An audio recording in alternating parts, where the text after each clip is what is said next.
Ujue taifa letu la Tanzania limebarikiwa makabila mengi sana. Lakini leo nimeona nikugusie kidogo kabila la watu wa Nyamwanga. Kabila ambalo limejawa na watu wenye heshima, adabu, pia kuwa na nidhamu katika kila kitu ambacho wanakifanya katika jamii zao. Wanyamwanga wamekuwa na sifa tofauti tofauti, zikiwemo sifa za kuwa na ustaarabu katika jamii zao ambazo wao wanaziishi. Je, Wanyamwanga wanaishi wapi? Na je, Wanyamwanga wanapatikana wapi? Basi nipende kukujuza kuwa Wanyamwanga wanapatikana mkoani Songwe, wilaya ya Momba. Pia vile vile Wanyamwanga ni watu ambao wanapatikana mkoani Rukwa, wilaya ya Sumbawanga vijijini. Je, Wanyamwanga wanaongea lugha gani haswa? Wanyamwanga wanaongea lugha ya Kinyamwanga ambayo jamii yake ni Kifipa. Kitu kingine cha kutaka kukujuza zaidi kuwa kabila la Wanyamwanga ni kabila ambalo limezalisha makabila zaidi ya 4 wakiwemo hawa Wawemba. Wawemba ni watu ambao wanapatikana kaskazini ya Zambia. Pia vile vile Wamambwe. Wamambwe ni watu ambao wanapatikana Chisitu, Kapele na Mchinka, Kasama na Mambwe. Haya makabila yote niliyotaja hapo juu yanapatikana katika uzao wa lugha ya Kinyamwanga. Kwa maana hiyo wakiwemo Wawemba. Wawemba ni watu wanaopatikana kaskazini mwa Zambia, na Wamambwe wanaopatikana katika vijiji vya Chisitu, Kapele na Mchinka, Kasama na Mambwe. Je, Tunduma unaifahamu vipi? Na Tunduma ina umaarufu gani? Tunduma hivi sasa ina maarufu wa watu wafanya biashara tofauti tofauti, wakiwemo Wakinga, wakiwepo Wanyiha, wakiwemo Wasafwa ambao wanafanya biashara hapo boda la Tunduma, ikiwemo kuuza nguo, kukatisha kwacha na biashara nyingine mbalimbali ambazo zinapatikana ndani ya Tunduma, ikiwa ni kama boda la Tanzania na Zambia. Kitu cha kukujuza kuwa Tunduma ni sehemu halali kabisa ya Wanyamwanga, na kwamba Tunduma ni sehemu ya Wanyamwanga.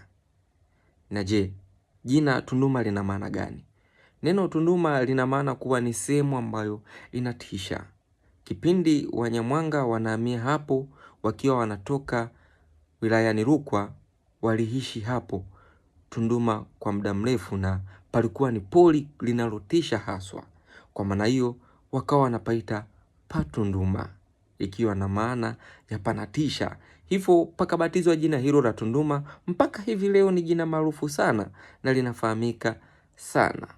Naam, Tunduma ni ya watu wa Wanyamwanga. Kitu usichokijua zaidi kuwa ukitaka kwenda mkoani Rukwa ni lazima upite vijiji mbalimbali ili ufikie Rukwa, na vijiji hivyo ni vijiji maarufu na vijiji vikubwa ambavyo tayari vimeshakuwa ni sehemu ya Wanyamwanga, ikiwemo Ndarambo, ikiwemo Msungo ikiwa ina jina maarufu kwamba kijiji cha wachawi hapo Msungo, pia ikiwemo Mpui, pia ikiwemo Ruasho. Basi hapa nimekusimulia kwa udogo tu uijue lugha au ujue kabila la Wanyamwanga. Lakini pia vile vile chifu ambaye anaongoza kabila la Wanyamwanga anaitwa Mwene Siame. Siame ndio kiongozi ama chifu wa Wanyamwanga. Lakini pia vile vile nipende kukujuza kuwa ana msaidizi wake ambaye yeye ndio huwa anahusika katika matambiko na kuita mvua. Je, huyu ni nani? Ni Simwanza. Hakina Simwanza hawa watu ndio wanahusika katika matambiko pamoja na kuita mvua. Basi kabila hili hapa ni kabila ambalo linasifika sana kuwa na heshima na nidhamu ya hali ya juu. Na Wanyamwanga pindi unapofika katika maskani yao, nikimaanisha makazi yao, ni watu ambao wanakupokea kwa upendo wa hali ya juu na ujisikie huko nyumbani. Swadata, kabila hili ni kabila safi sana.